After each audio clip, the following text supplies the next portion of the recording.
And it's rolling. Hey guys, welcome to the second day of spring. It's year 2013. If it's the present, then hooray. If you're in the future, then this is a little time capsule. And I thought it was a great day to start a tutorial video, or start making tutorial videos. I've been putting them off for quite a while. I've been really wanting to share some practical knowledge about making art, but yeah, things happen and things get in the way. So let's get started. We're gonna do some watercoloring now. This is the beginner's tutorial, so we'll take it slow and go through a bunch of steps and what you need to know and need to have. The most important thing you need to have to do watercoloring is watercolors. Here we have Daler and Rowney. I actually just realized that most of my stuff is Daler and Rowney, even though I have not been planning to buy it all from the same brand, but it just so happened that I have it. Other brands are fine. I also have some White Knights from St. Petersburg here. Looks like this. These are also awesome watercolors, but whatever you have is probably fine if you're starting up. I also have a cheap set. Yeah, I have a lot of stuff. I don't even know what this one is, but it's a little bit less colorful, but it's also really nice to use. Then you need some water, obviously. I have a really nice cup here with some water, and like with most cups and most clothes, for that matter, if you have it around when you paint, then they all eventually become painting cups or painting clothes. So then you need brushes. The most important thing about a brush is it has to be soft, because then it will absorb some water and it's just nice. It's just nice against your skin. So have one of those, and of course you need paper. I have an A5, 160 grams. It looks like this, or yeah, I don't know. I'm filming it upside down. I'm not sure if I'm gonna turn it around, but yeah, some thick paper. Usually you can just ask for watercolor paper and then you'll get something thick and it'll be fine. Then you need some tape, like this, or like this one. And the reason you need tape is that you actually have to tape your paper down to something to keep it from curling up too much. And the reason it curls up is because when you put watercolors, I'm just gonna show you here, the edges, they curl up because the water expands the paper in some way. And it's like, you can have it like this, but it's just easier to put on tape and it will just expand, and as it dries it will calm down and be straight and nice. So yeah, and I found a miracle a couple of weeks ago, which is a masking fluid. I've only been doing watercolors for a short time, but and my biggest problem was to actually make a sense of depth and keep the white spaces white, and masking fluid is just brilliant because you can put it on. I'll show you how to keep certain areas white and then just go nuts with the brush and make something wild happen. The masking fluid kind of takes really badly on your brush, so if you're like me and you don't really have the attention span to clean them right away, you should pick a brush, preferably a cheap one that will be your masking fluid sacrifice brush, that you will just kind of kill and only use for masking fluid. See, this is how it looks. You can't focus, but it's awful. You can't paint with it anymore. It's ruined. But I use it for masking fluid because then it's just like, then it's this paint thing, brush, whatever. Let's get started, and today we will paint a little landscape, some trees, and make trees have sunlight fall on them and have like shadows and stuff, and make it kind of nice, hopefully. I don't know how it will turn out. If it turns out bad, maybe I won't put it up, but we'll start with the masking fluid. I really don't know which way I should hold it, but let's go. It's also childproof, so it might take you a couple of tries to open it. You can see it's sort of just like yellow-white, and it smells awful. And you put your horrible brush in it. You actually don't have to do it.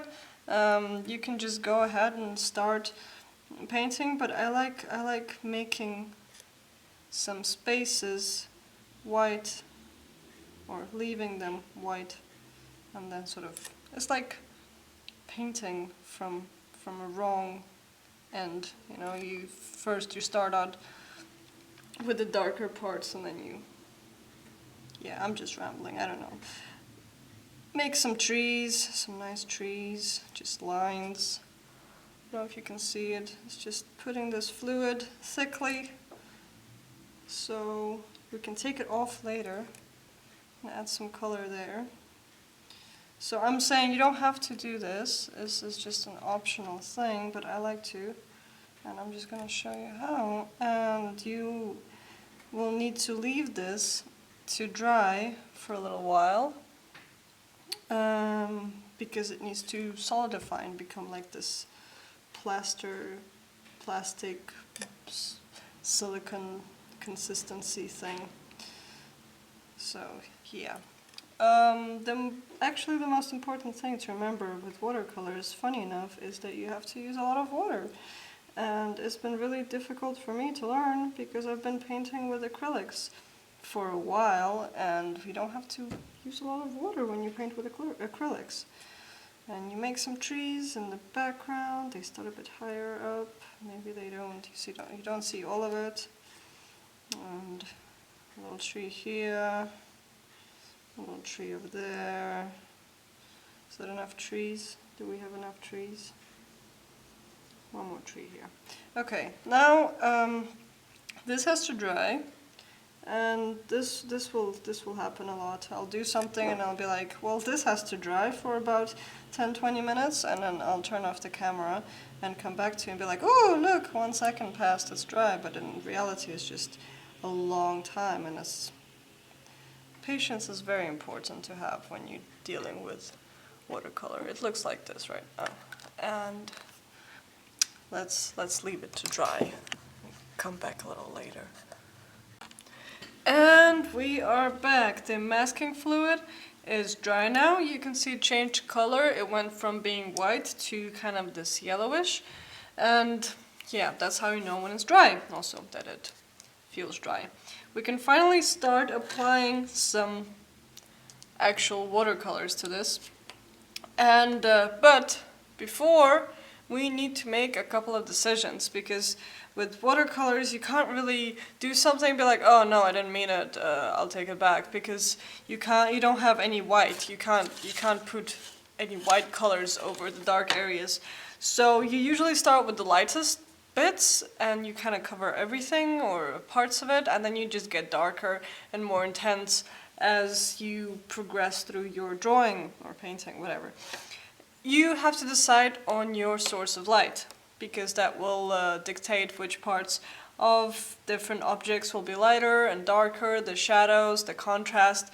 So let's just say we have our light source here, put a little X mark like in this area that way, and all our shadows will be kind of pointing this in this direction from the trees or whatever. And we will begin some water, put lots of water on the brush, and just put some water on your paper.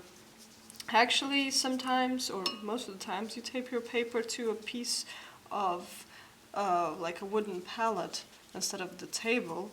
But because I'm filming this and I don't want to move too much around, because then I'll get out of focus or outside of the camera, I just went ahead and taped it to the table. But I don't know what the difference is. Maybe you can just tape it to the table if you don't have a wooden pallet or tablet or whatever.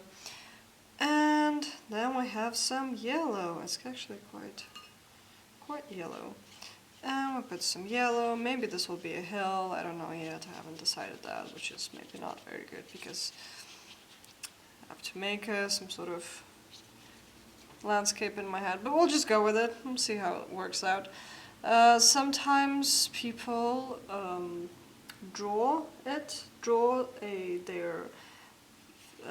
picture with a pencil, and then go around with it, or kind of color it with watercolors. But I don't like pencil strokes on paper when you look at a watercolor drawing. So I'm not going to do that, but you can do that. I mean, it's your drawing. You decide how you want to paint. I can't tell you what to do. I'm just here with some advice. Have some yellow, have some a little bit less yellow. I don't know, the sky, if it's so bright, will it even be visible? Maybe we can like make a tiny corner that's blue and make it go out here. A little bit of blue, a lot of yellow. Yeah, and that just took no time at all, and you can see like it bulges out here, and because it's really wet.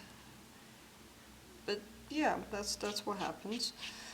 And it's actually a really thin layer of paint, but this is what you have to do when you do watercolors. You just do really thin layers and you let them dry forever.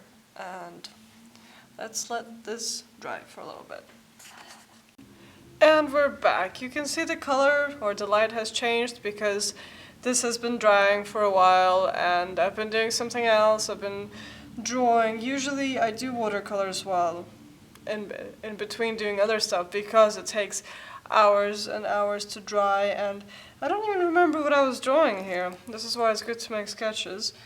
But anyway, let's go on and make a landscape happen. And now what we've done so far is we have a sort of mild layer of paint, and now we want to add something more to it to maybe indicate like, oh, this is maybe a forest or something. So what I'm doing now is I'm starting out with some yellow here, and we're gonna try and go ahead and make the first shadow for the trees. So add up some blue and just sort of drag it along. And you can see as we drag it, it becomes more and more green. So that's nice. And this is our first shadow. And let's say it's an autumn forest, so we want to add some colors. So maybe we add a little bit of red over here. Maybe something over here. This doesn't seem clean. But just adding kind of a couple of colors here and there and playing with it, mixing it up. I mean, watercolors, they're really not the most precise medium or type of paint you can play with, because I mean it's very liquid, so it can't be controlled that well. So you have to let go a little bit and just have fun with it and do something. Add some more water. Yeah, maybe it should be an autumn forest, so add some more reds. Well, this is very red. We can just have this red over here. Maybe we can have a little hill in the background somewhere, like over here.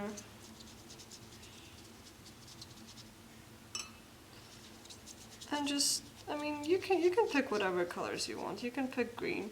The thing with drawing with green, it's really helpful to first put yellow on and then put blue, and then it will sort of mix and give you a richer green with more different shades and kind of look more fun that way.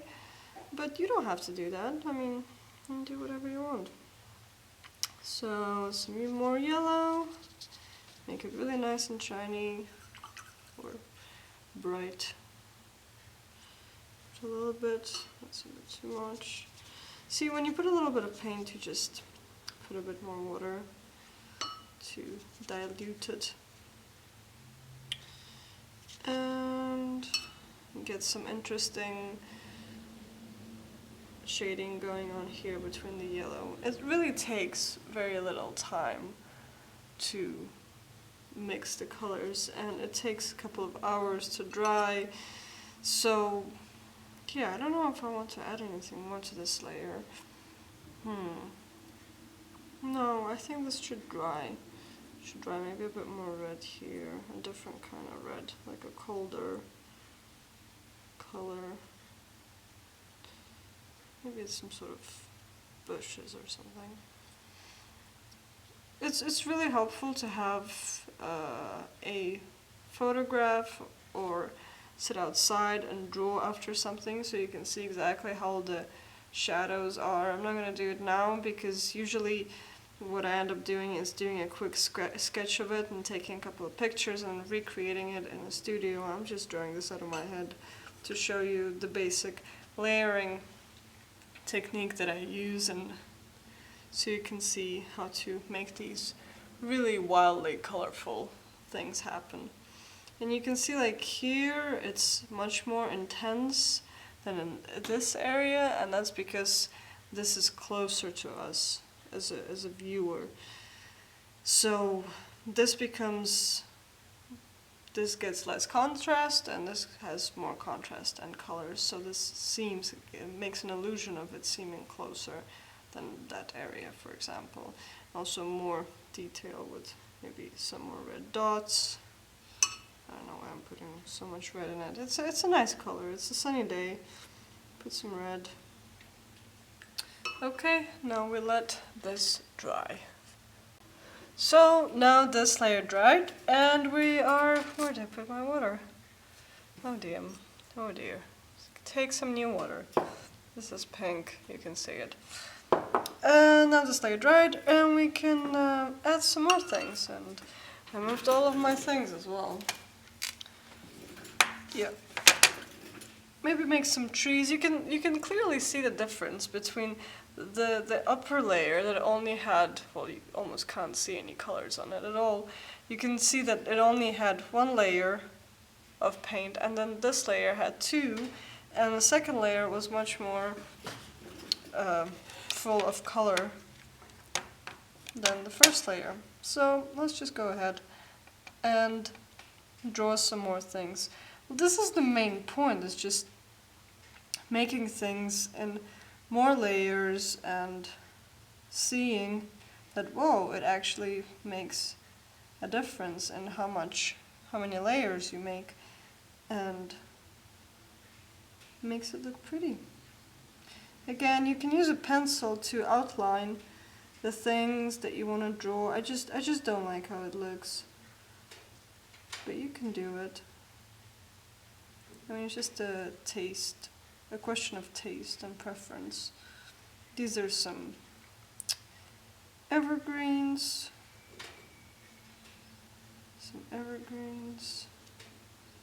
I mean, you can see I'm not using green, although I'm painting a forest. Well, yeah. I think green just gets boring, because then you have, well, this is green and that is green, and then everything just turns green, and then you don't know what colors to pick. And when you kind of avoid green while making a forest, then you get something much more interesting. Like this. Put some yellow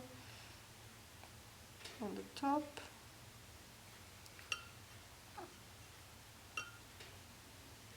This looks like a giant tree then. Well, oh well. Now we make some shading. Remember, I put some blue in it. Here, and I put some more blue as the shade, the shadow of the tree. Some more blue here. You can see I can go over the tape, but it will prevent me from painting on the very edge. What else can we do here? We can maybe we can make something in kind of greenish color. Just use all of the colors, go completely nuts. Make something here. Also keep it pale.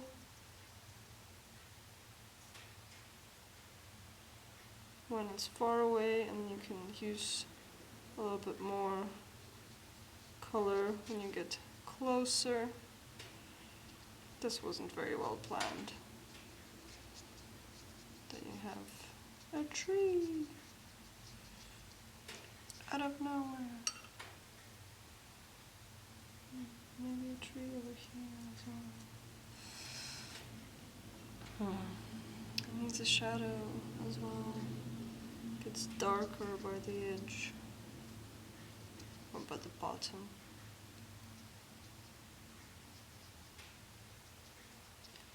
Some shadow. There you go, that's fun. That looks like fun. Little funky forest town. We can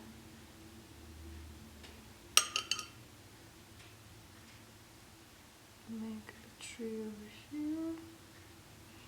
Make one side of it a bit more yellow to show that the sun is falling onto it. The other side a bit more green.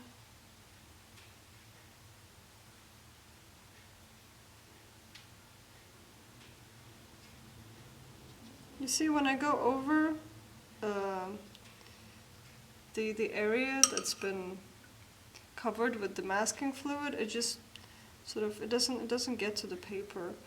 And I think when this layer will dry, we will take off the masking fluid and see what we got.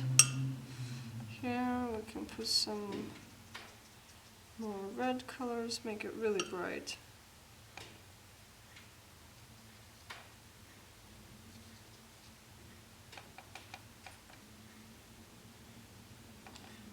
And this is what I just did. I just put some water on it and then put my brush into a lot of paint and then just made a little dot, and then it will dry and have an interesting shade to it.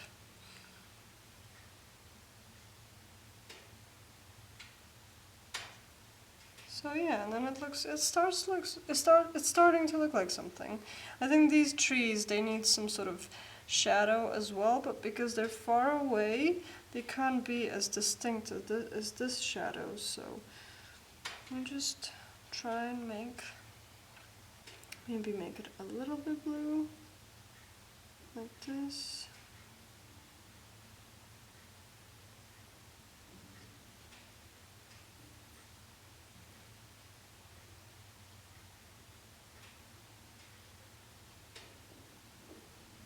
And this tree should have a shadow as well. So, oh.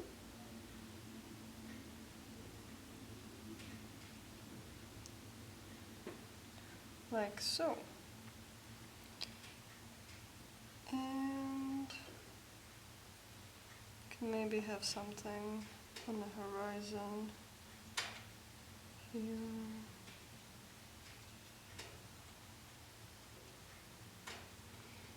Yeah, don't judge the composition, I'm just trying to show you the layers right now. So this looks like a fun forest. We'll let this layer dry. And now we can see that the light has changed again, because now it's the evening and I've literally spent the whole day just waiting for this to dry and doing other stuff. But here's the exciting part. We get to take these things off. So what we've done is made, how many layers did we have? 3, 4? Doesn't matter. We made some layers of paint, and now we can start taking the masking fluid off. You can use a eraser to sort of erase it off, or you can just pull on it, and then you can take it off like this. And you can see there is a white line under where the masking fluid was, and that's basically what it does, and it's pretty cool. So yes, we take this off. Sometimes if your paper is really soft, it can kind of stick to the paper and then pull it off. I had that happen to me. Or if it's not dry enough, it can also rip your paper, but usually it should be okay, just taking it off like this. And we can see our trees and start painting those. Like, I can't grab onto this. Oh no, I can. Just grab onto this one. There's a little bit left. Make sure there's no left. Sometimes you have little bits and pieces. Just run your fingers over the paper. And you can see it's totally flat. It's not like wavy anymore because it has dried and it's been taped. So now we get some more water. Now it is yellow because I've been painting other things, but it's okay. As long as it's not very dirty, it should be fine to paint with. And now we want to do something with our trees.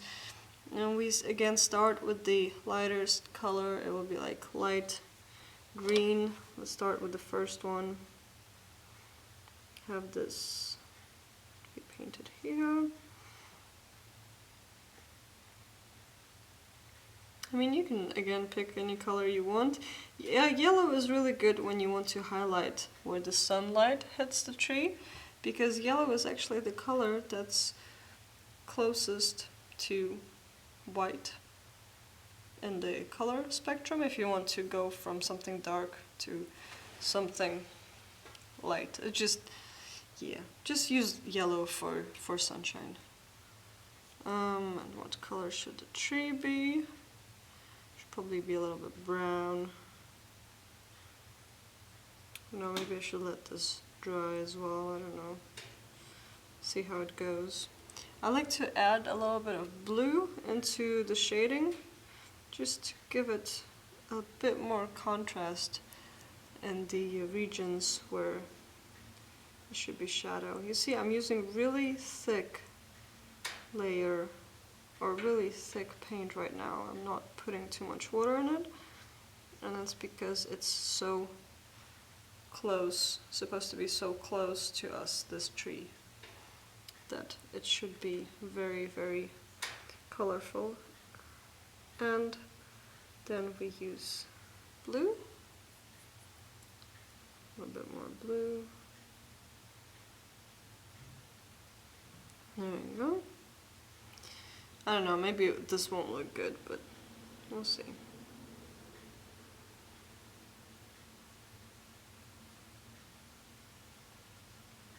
Make it less blue as you go upwards because, yeah, let's get lighter.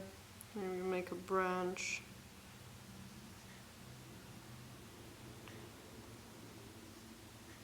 Yeah, that looks like a branch. Maybe make another branch here. Your trees can have branches, a little bit like this. Maybe we want a, what's it called, a birch tree. So, a bit more yellow as well here. Just to show that it's sunny on this side.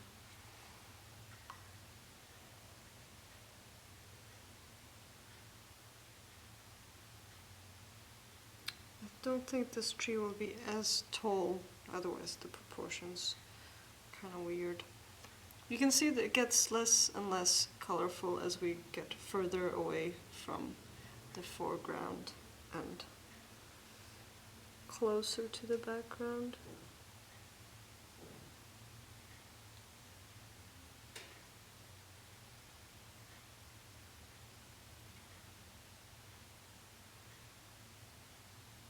So yeah, pick the colors you like, experiment.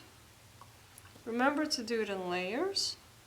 Remember to have the patience to let the watercolors dry. It's okay when watercolors run. It's fine. Maybe put a little bit more shadow here towards those trees. Oh, that wasn't good. Oh well. Everybody makes mistakes. And I think this tree should have a little shadow as well.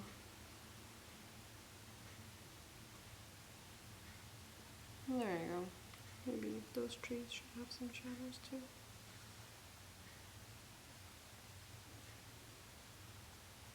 There you go.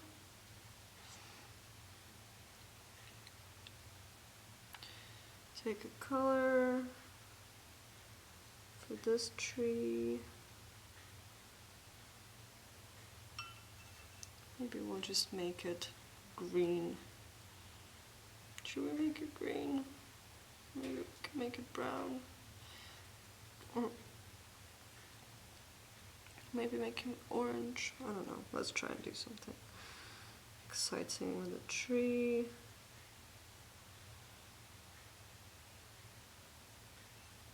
It's very orange. Just add a bit of blue to it. Darken it up a bit. It's pretty bright. I'm hoping it will fade out a little once it dries. There you go.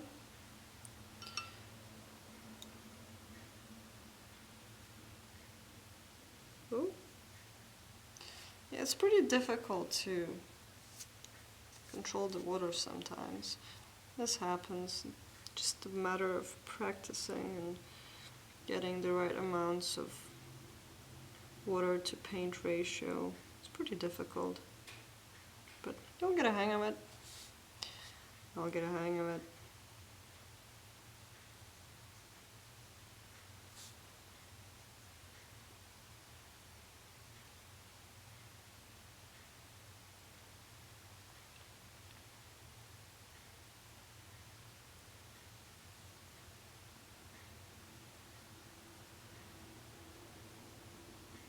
Make some more branches. Everybody loves branches. And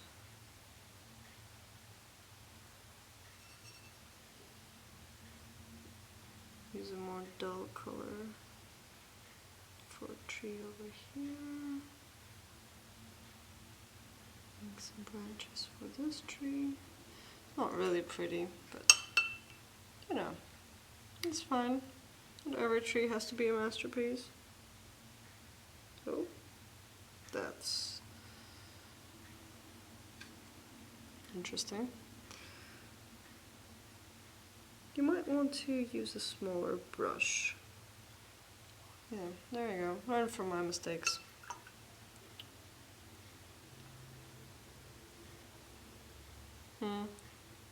Maybe we'll just make it brown as well. I don't know. Let's see how it dries, how it looks when it dries. You can always, remember, you can always make something darker. So if this turns out horrible when it dries, we can always just put some brown over it, make it pretty again.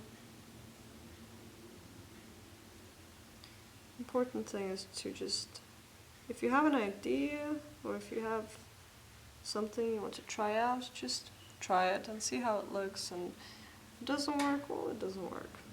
And if it does work, well, you might just discover something amazing. So try new things. There you go. And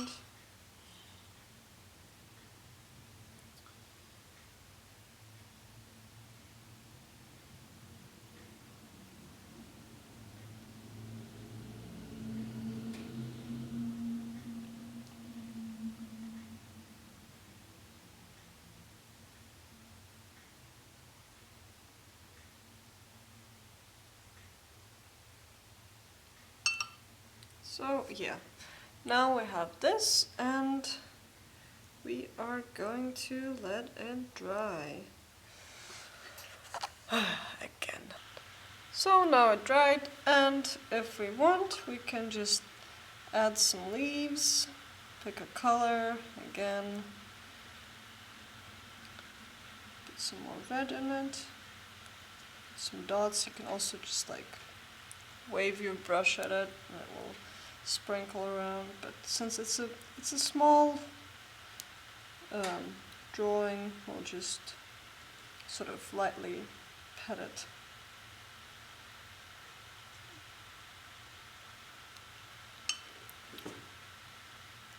Like so.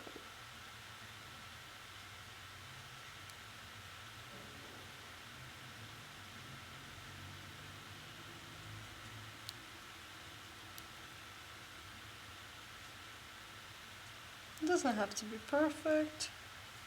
Get a bit of leaves. Don't really know what to do with the side one. Maybe make some more branches for it.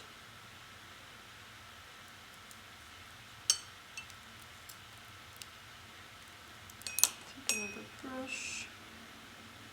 You can also use a thinner brush if you want a bit more control over it. Again, it's up to you. And it ends up looking something like this, which is pretty nice. So remember to use layers, let things dry, and leave some comments, suggestions for improvement. Subscribe if you want to see some more tutorials. Also let me know what kind of tutorials you want to see. So yeah, thanks for watching.